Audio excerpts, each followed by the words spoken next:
বিভিন্ন সূত্র মতে 2026 বিশ্বকাপে ব্রাজিলের স্কোয়াডে এখন পর্যন্ত 18 জনের নাম নিশ্চিত করেছে কার্লো আনচেলত্তি। কারা আছেন সেই 18 জনের তালিকায়? নেইমারের আপডেট কি, আসুন জেনে আসি। ইএসপিএন ব্রাজিলের দাবি, বিশ্বকাপের বাকি সময় হাতে রেখে নিজের পরিকল্পনার বড় একটি অংশ গুছিয়ে ফেলেছেন কার্লো আনচেলত্তি। 26 জনের সম্ভাব্য স্কোয়াড থেকে ইতিমধ্যে 18 জনের নাম চূড়ান্ত করে ফেলেছেন তিনি। এই 18 জনে হচ্ছেন তার কোর গ্রুপ, ড্রেসিং রুমের ভরসা, টেকটিক্যাল কাঠামোর কেন্দ্র আর মানসিক দৃঢ়তার স্তম্ভ। গোলপোস্টের নিচে ফার্স্ট চয়েস হিসেবে থাকছেন এলিসন বেকার। ইউরোপে ধারাবাহিকভাবে উচ্চ পর্যায়ে খেলে যাওয়া এই গোলরক্ষক বড় ম্যাচে কম ভুল করেন, ওয়ান অন ওয়ানে ঠান্ডা মাথায় সিদ্ধান্ত নেন, আর পা দিয়ে বল বের করায় দারুণ আত্মবিশ্বাসী।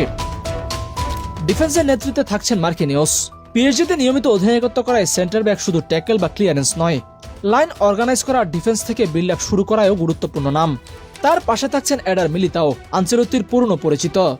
গতি, আগ্রাসী ট্যাকলার, ডিফেন্স লাইন সামলানোর দক্ষতা তাকে কোচের সিস্টেমে গুরুত্বপূর্ণ অংশে পরিণত করেছে।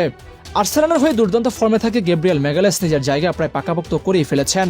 ফুলব্যাক পজিশন অভিজ্ঞতা ভারসাম্য আনছেন অ্যালেক্সান্দ্রো। বয়স বাড়লেও ম্যাচ রিডিং আর পজিশনিংয়ে তার অভিজ্ঞতা বড় সম্পদ। অন্যদিকে ডগলাস সান্তোস সাম্প্রতিক সময়ে আক্রমণভাগে ওভারল্যাপ করে গতি যোগ করছেন।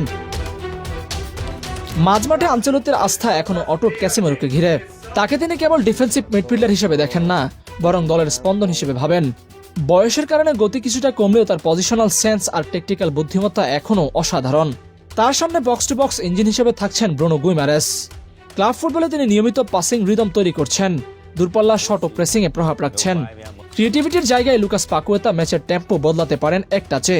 ফিট থাকলে তার ড্রিবল আর থ্রুপাস ডিফেন্স ভাঙতে বড় অস্ত্র। তরুণ তারকা হিসেবে উঠে আসছেন আন্দ্রে সান্তোস।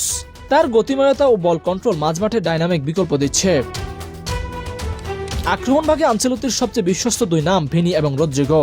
ভিনিসিয়াস এখন কেবল ড্রিবলার নন, ম্যাচ ডিসাইডার। গোল ও অ্যাসিস্ট দুই জায়গাতেই ধারাবাহিকতা এসেছে। বড় ম্যাচে তার আত্মবিশ্বাস আলাদা মাত্রা দেয়।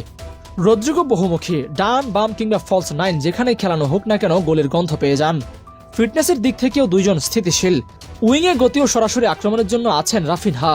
ইউরোপীয় লিগে তার কাজের হার কাট ইন করে শট নেওয়া, ডিফেন্সে ট্র্যাক ব্যাক করা তাকে পূর্ণাঙ্গ উইঙ্গার বানিয়েছে।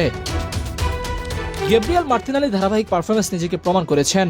দ্রুত সিদ্ধান্ত নেওয়া আর গোলমুখে ঠান্ডা মাথা, এই দুই গুণ তাকে স্কোয়াডে গুরুত্বপূর্ণ করে তুলেছে।